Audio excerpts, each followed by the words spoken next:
Hello, Francesca. How are you doing today? Good. What about you? Yes, I'm good, and it's good because we are meeting in person. So, for the listeners, I'm here with Francesca. We are in Luxembourg City, and so this is why we had this opportunity to meet together. I think it's better, so we'll also broadcast this interview on YouTube. And Francesca, I'm here with you today because you have recently started your side hustle or a side activity called Deskover.lu. So you have a full-time job and you launched this on the side. So this is what we're going to explore today. The reasons, the why, what is it actually? So maybe you can start with an introduction of yourself briefly. Of course. First of all, thank you for having me. It's a pleasure to be here. And so I'm Francesca, as Jonathan was saying, and I'm the co-founder of Deskover, which is a co-learning platform, the first co-learning platform in Luxembourg. It's a marketplace which basically connects co-working spaces and their spare capacity with people looking for desks to work or study at any time of the day and in the week of the week. At the same time, I'm also a consultant in PwC Luxembourg in the real estate sustainability department. Yes. Okay, wow, that's quite a lot. So maybe just Discover, so you mentioned it's kind of linking together co-working spaces and people who are looking to study. How does that work? Just briefly, then we can go into the details at the end, but just to explain a bit what it consists of. Of course, so it's an online marketplace, which means that on the website you can find a list of available co-working spaces, which we call listings, and these are the so-called hosts, co-working spaces. On the other side, you have the users of the platform, who are people who need a desk to work or study at any time. So what they can do is that they can choose a co-working space among the ones available in the list. They can see what each co-working space provides as a service, and they can choose to either buy a subscription for only evenings and weekends, for example, or just book a desk for one evening, only book a desk for one afternoon or one Sunday. So the power of the platform is flexibility, because compared to a normal co-working space where you need to buy a subscription per month or something. Exactly. Okay. Then you only have, with Discover, you have the option to buy this kind of flexible subscriptions only for certain time slot of the week. And certain people need that because they work full time and they maybe study for a certification, or maybe they have, they also have a side hustle on the side, and they might need a space where to go after work, you know? Yeah, so that's how it works. Okay, very good. But then, of course, that's nice, and we can go back later.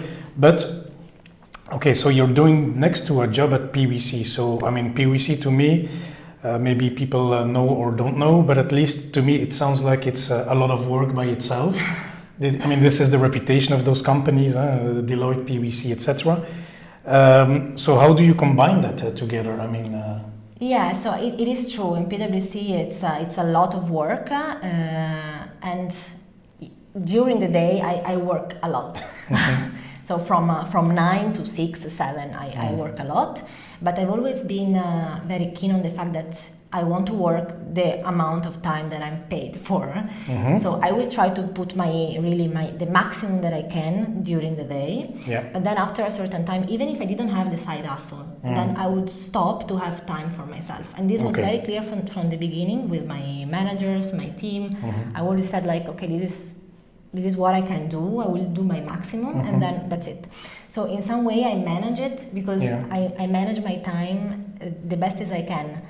This means that during the day I kind of, I'm like a machine. I almost never stop. Like boom, boom, boom. I take breaks, of course, but I'm really trying to be as efficient as possible. And then I stop, and then it's time to change. I change topic in my head, and I start with a new thing. Okay, did your managers agree to that? Because I mean, I have my full-time job as well, and sometimes there's a deadline, or it's not always in the mentality of the employer to say, okay, I understand, but working long hours is a sign of faithfulness to the company or whatever it is. some people don't think like you and I actually, because I agree with your point of view and strategy to maximize your time at work. I mean, you're not paid 1 hour more, so why should you give your time? But okay, please, How did you manage that? I think that on one side I was lucky because my team and my manager, they were always very open to this. Of course, when there is something urgent, when there is something for which there is no other choice, then I'm going to be there. I'm not going to say no, after 6, after 7, I'm not there. If we understand that there is a real urgency, there is a real need, that I'm there. But what I always tell my team is like, let's try not to have things become urgent, let's try to work so that things don't become urgent and we don't have to work more, because if we have to work every day more, it means that there is something that is not correct, either we need another resource. It's complicated things, but I was lucky enough to have a good manager and always understanding this point of view, and we always talk to each other as much as we can, and I never had any issues with that. Then that's good. I mean, you're lucky to have these managers and understanding. And then of course I want to ask about Deskover. So first, where did the idea come from? Yes, so the idea started actually 2 years ago. 2 years ago. Yeah, and at that time I was living with some housemates, and I was at home with my at that time housemate. It was a Sunday, and we were wondering about the fact that there was no space where to go. We were studying for something, now I don't remember exactly what. So we said, okay, there is no places where we could go to study, no dedicated spaces. We could go to a cafe, but it's noisy, it's not. But you didn't want to study at home? Well, it is things that at home you have the other housemates, you have distractions, you have the couch that is calling you. It's still a Sunday, it's you want to kind of relax, but you also want to learn and. So then actually the idea started with this person, my ex-housemate. We started the project together, then we split it at a certain moment, but that's how it started. We said, okay, there is nothing out there, why don't we do something? So in the beginning the idea was to have a physical space, only one, that would be dedicated to this, and then the model changed many different times, but in the end let's say the winner model is the current one, using through the model of sharing economy spaces that are already there and using their spare space instead of having one single one. And what were some of the challenges? Okay, I hear you had to reiterate or go through an iteration process to maybe change your ideas, your initial ideas, and pivot. So what were some challenges that you faced during those 2 years? Well, first of all, the beginning was very uncertain, so we didn't know what to do. I mean, we were completely lost. Okay, we have this idea, what do we have to do? Then we went through a program given by NUCO, which is an accelerator, which gives these programs for free. And there already there was the first difficulties, because we were both working full-time, and these programs were held during the day. So we had to choose for a different option. So we didn't go for the program with other people, other entrepreneurs, but we were basically doing a program a la carte with one single coach. And so we were going there every week, and we were doing our homework and stuff like that. But of course, we felt a little bit on the side because we were not part of this group of You're not the entrepreneurs. priority, So we were doing this after work. So this was the first difficulty, that we felt a little bit on the side compared to the other ones going there during the day. And then we went, thanks to them, through a certain number of steps, which actually these steps, they force you to try to understand your concept, your model, what it makes sense, what is profitable, what people want. So this was difficult on one side, but actually very structured. So it was useful. And if you have a side hustle and you have a project like I had, I think that going through such a program is really important and really, really useful. And then, of course, the other difficulty that comes, it's linked to the fact that you work full time, so you have to do all these kind of homeworks, let's call them like this, after work, so you're tired. That's as simple as that. You're tired, and you're not part of this entrepreneurship ecosystem. you're not part of it. You're Yeah, it's true. I mean, over time, I mean, during the day, you're just at your work. Yeah. I mean, it's fine. You have a job, but especially in these times. But but I mean, yeah, you're not in that sphere. So how do you keep motivated? So the motivation is it's a good point because I always discuss with the people and friends about this, and I always say that I'm more disciplined than motivated. So Okay. yeah, it's a little bit of a particular topic because then people tell me like, yeah, but you need to be motivated to be disciplined. Yeah, that is true. So if we talk about motivation in terms of my goal is this and I'm doing this because I believe in this, I believe in the project, I think it's an idea that can help lifelong learners and ABC and all this. If this is the final motivation, of course you need this goal in order to be disciplined. Yes. But if we talk about motivation in terms of I wake up in the morning and I feel motivated. Yeah, I mean, it doesn't happen every day like this, Like sometimes I wake up and I'm like, oh my God, how am I gonna do this? Yes. But I say like, okay, that's the reality. Yeah, that's the reality. You cannot be always motivated. You cannot always be super active and super energetic. But the important thing is to know that you have to do something because you want to, you want to do it, but you need to go with the plan, with the planning and what you think it's important to go towards the objective. If you base everything on just the motivation of the day, on how energetic you feel, then I think I wouldn't have opened the company. Yeah, no, it's correct. And okay, very good. So then you have basically, so it's your goal that motivate. I mean, yeah. Yeah. I mean, you understand what I'm trying to say. So yes, you have this goal in your head, and yeah. this is what keeps you to still do something, even if you're, I don't know, sick or maybe less motivated or tired. I don't know. Exactly. The motivation is not always there in terms of a little bit of not a shallow motivation. I don't like to call it like this, but like more of a surface motivation that you feel every day in terms of energy, And I make this comparison as well with sports. So I used to be a volleyball player when I was younger, and of course, I mean, I loved volleyball, and it was really probably my first thought in the morning when I was 15 or something. So the goal was winning the championship. So that we had this goal, but we were training 4 times per week plus the match. So I mean, it was normal that on a December evening after hours of university. Then you were thinking like, oh my God, I would really pay 1 million to stay home tonight. Yeah, I'm on Netflix and chill. Yeah, exactly. And eat something nice. Yeah, exactly. And warm. That was the thing. I mean, I had many evenings in which with the other ones of the team, we were saying, oh my God, I mean, my motivation tonight is 0. But then we would go. I mean, we were like diligent, because that was the most important thing. You have to be diligent.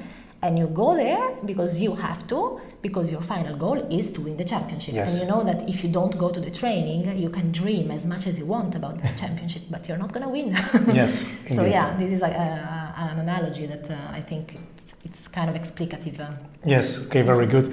And then, of course, you put in the work. I think we chatted a bit privately, and then you said, no, I do a little bit every day, and sometimes before and after my day at work. Yes. So how much time do you? Can you quantify your time, or is it variable, or how do you do it? I never thought about the numbers of hours, but so for sure it's in the weekend. The 2 afternoons in the weekend normally are for the startup.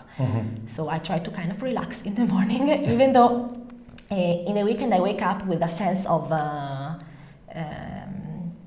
duty, kind of. I wake up and I'm like, okay, I mean, I have some time, I could do this and this, but I try to take my time. Maybe I read a book. But in the afternoon of Saturday and Sunday, usually I take it to work. And then during the week, between 2 and 3 days per week, I work in the evening and sometimes also in the morning. So I don't know, I would say, let me think. It seems like one of those questions in the interview, like how many people are... You should work 20 hours a week or something, no? I think it's like 30 hours. 30 hours wow, per week. So let's say you have 40, 45, maybe 50 hours a week at work, and then you have those 30 hours extra.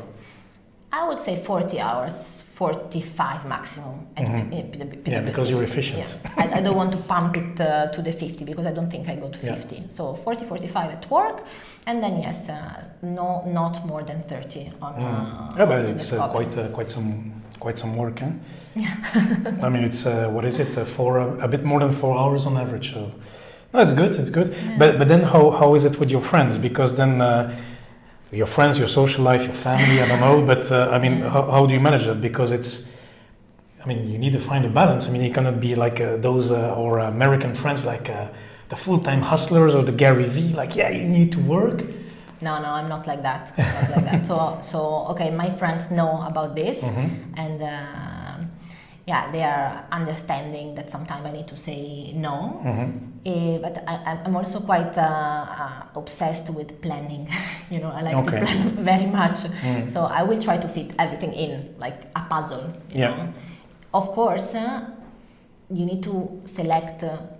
It's actually an exercise to understand who you really care a lot about. You need to be selective with your time. Yeah. So sometimes I have to say no to certain occasions. If it's an important occasion, I will not say no. So I can adapt. It's not that if usually on Saturday afternoon I work, and then if there is something important, I say no, I have to work. Okay, I will just change my planning around it.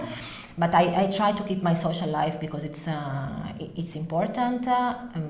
With my boyfriend, with my partner as well, he knows that I have to work many hours, but we try to have some time together as well, and to go on weekends. I think that every aspect is important. I don't believe in you have to work all night and you have to not party, not doing anything, just work. No, I don't believe in that. At least it doesn't work on myself. I need to have social life, sleep, very important. And the most important people in my life, I need to see them. Yeah. Because otherwise, okay, you can have a company and be very successful, but if you don't have people... Yeah, well, what are you with all that success, huh? Exactly.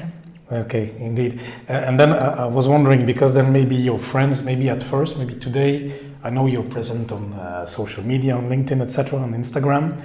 And of course, there's activity. So people can see, it's like it's not a hobby, it's a real job. So, but at first, maybe your friends or your entourage was maybe like, oh yeah, nice hobby, keep going, or okay, Francesca, I don't know what she does. So what were the reactions? It's still now. Still now. Yeah, it's difficult for people to understand that it's not a hobby. Mainly when you are not a person who constantly talks about the startup as this successful startup and company. And I'm not a person who does that. I'm not much of a talker, meaning that I like... You're a doer. I like to do things more in the background, and maybe one day it happens like, they say like, oh, wow, this happened, I participated to the Startup Stories back in November, and I won the first round, and another company won the whole competition. But when I won the first round, people were surprised. Were like, oh, okay, wow, then it's serious. And I'm like, yeah, okay, thank you for the trust. But it's difficult because when you have a full-time job and you're doing this on the side, it's difficult for people to understand that it can be as important as a full-time job. Probably because many of them think that they would not put the same effort in it. So since I don't say to people, I work 30 hours per week. This with you, it was the first time that I thought about the number of hours. So since I don't say that to people, maybe they tend to think that I work 2 hours per week on that. And then they don't understand how heavy it can be, and how big the thing is. Because I think I read or I followed your story yesterday, and you mentioned some issue about with a customer.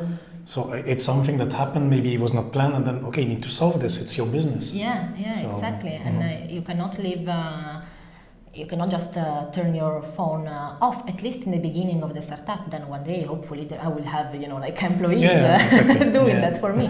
But in the beginning, you need to be, always there and ready to solve issues, because there are a lot of issues. Yeah. Of course. So that's then quite impressive, and it's only by having maybe this press articles, these prizes that people will start to see. Okay, but then what are your plans now? I mean, you are growing. I mean, of course, you're still by yourself, right? Yes.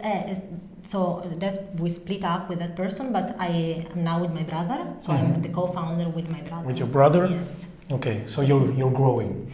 Yes, but now we're looking into growing in terms of having some people helping with the social media, because it's a little bit difficult. My brother takes care a lot of the IT part, because he's a developer. So I take more part, like in the business development and strategic thinking and stuff like that. But the idea is to grow. Okay, very good. And then one question, it just comes in. I think we talked about it on the podcast before with some other guests, but do you see a blending of skills that go, for example, the PVC skills go into Deskover, but the Deskover skills going into PVC, or do you see some kind of interlinking there? Good question. Okay, you make me think about stuff. That's why we have this podcast. That's amazing. So I think that what of PwC goes into Deskover is a little bit linked to what I was telling you before, which is the discipline and the efficiency. So having to do many things, and in PwC also it's being a consultant is not that you do one job and that's it. You always have to be ready for new things. You always have to be ready to learn something that you never heard before, and in one day you need to become the expert of the topic. And this I can apply on Deskover, because so many things are new, and I need to manage them in a sense that I need to learn them. I always need to be ready in an efficient way to something new. Yes. So this is a skill that from PwC, or from me. Your day job too. From my day job I can put in Deskover. And of course, Deskover, compared to working as a consultant, is much more creative. It's like it's a new solution. It's out there. You can do whatever you want. It's your thing. So you can go crazy with ideas, which is amazing. I love it. And this is something that you can bring at your work, because things are done in a certain way, and you can challenge that. Of course, it's going to be more difficult, because in your startup you can change things as you want, and in a big company like PwC, in order to change something, it takes time. But the creativeness that you use in a startup, applying it in your full-time job as a consultant, I think it's great. You can create new solutions for clients as well. Okay, and then let's talk money, Francesca. Because you're growing. I mean, so how is it going on the profit side? I mean, are you slowly making profit, or how does it work? No need for specific numbers, of course, but how's it going? So still negative. So the positive thing about this model is that in terms of investment, it didn't need much.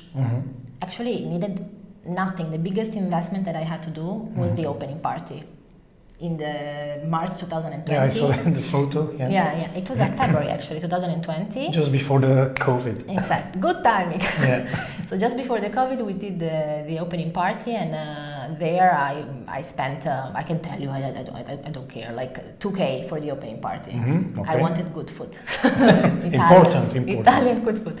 So yes, this was a big investment. Then of course, like summing up other small investments, it came up to another number, but it's still like a small investment compared to if you think about some other tech startups. So at the moment I'm still negative in this sense, but we are seeing good numbers. Okay. And since the model is very scalable, the number can go like really exponentially up. And I always say that I like maths, and I say that our investment, our costs are logarithmic, so it starts like going up, but then at a certain moment, it kind of stabilizes. While the the profit can be exponential because it's actually the profit can be linear if we think more about like with the number of users and number of co-working spaces which listed themselves.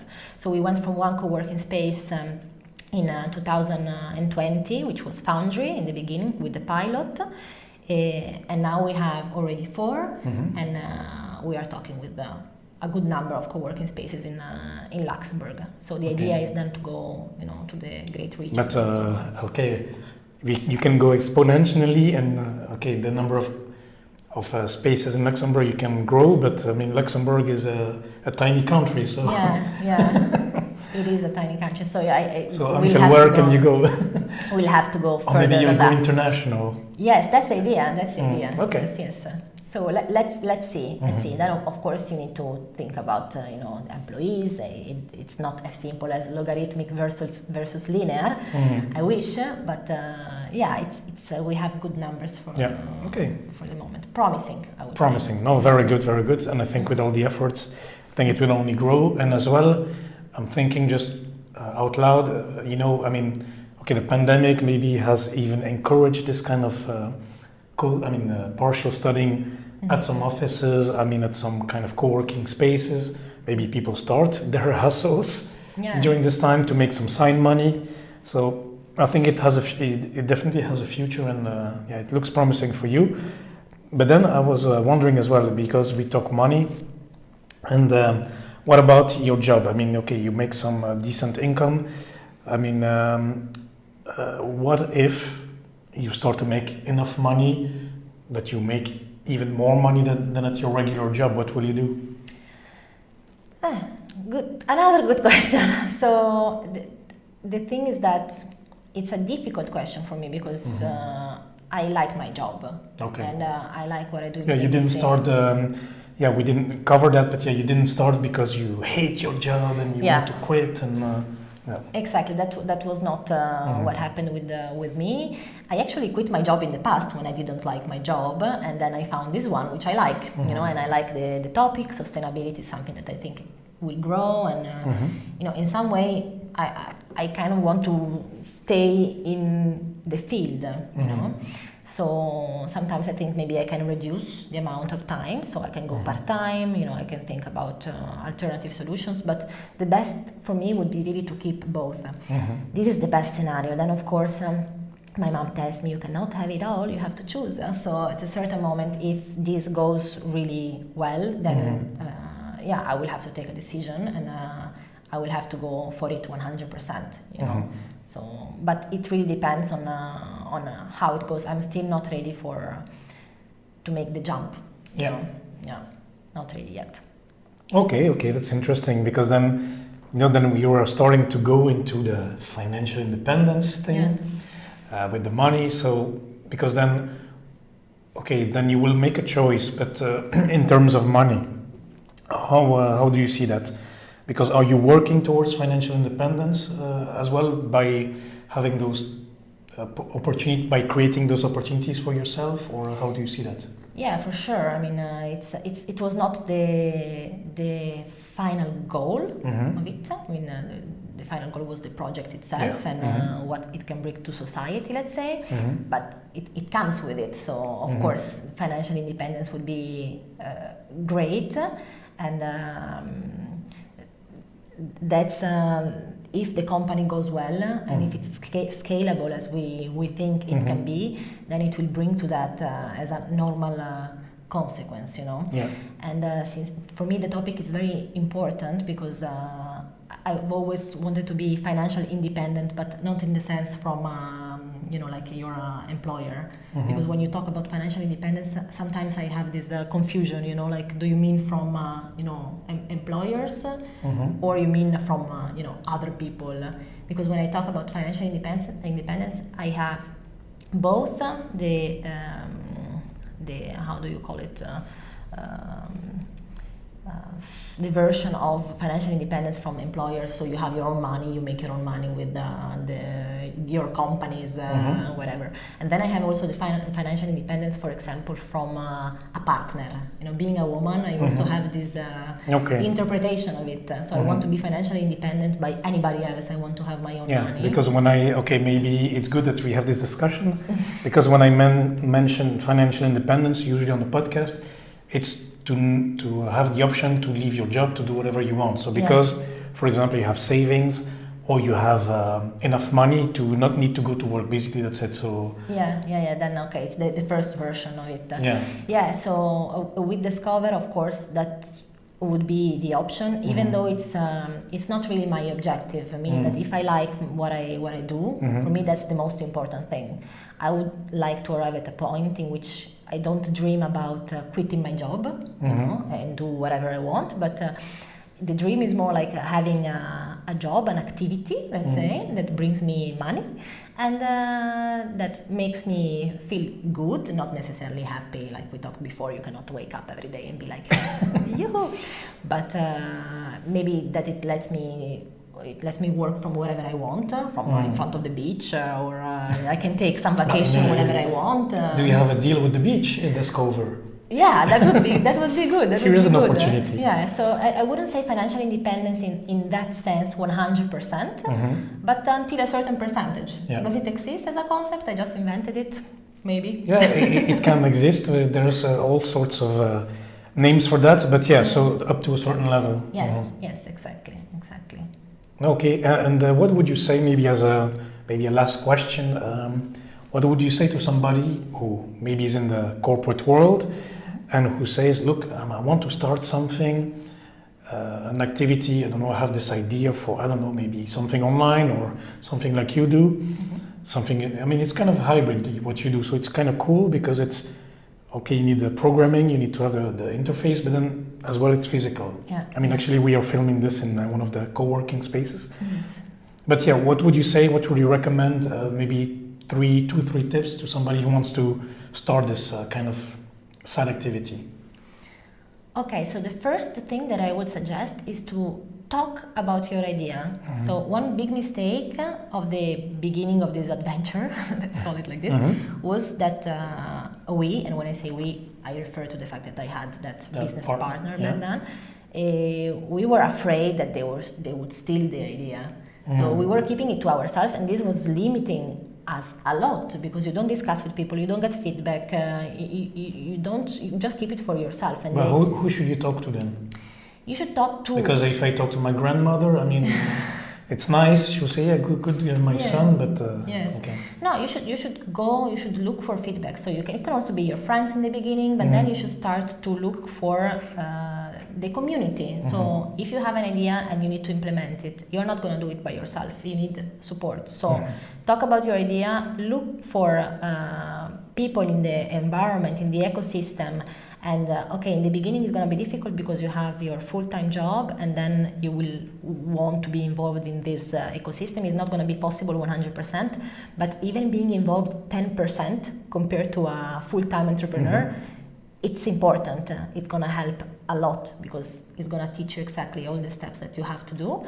And the third thing, so that I reply to the 3 tips, be structured from the beginning. So you have an idea, talk about it, try pick the right people to talk to about it, and go ahead with the first practical steps.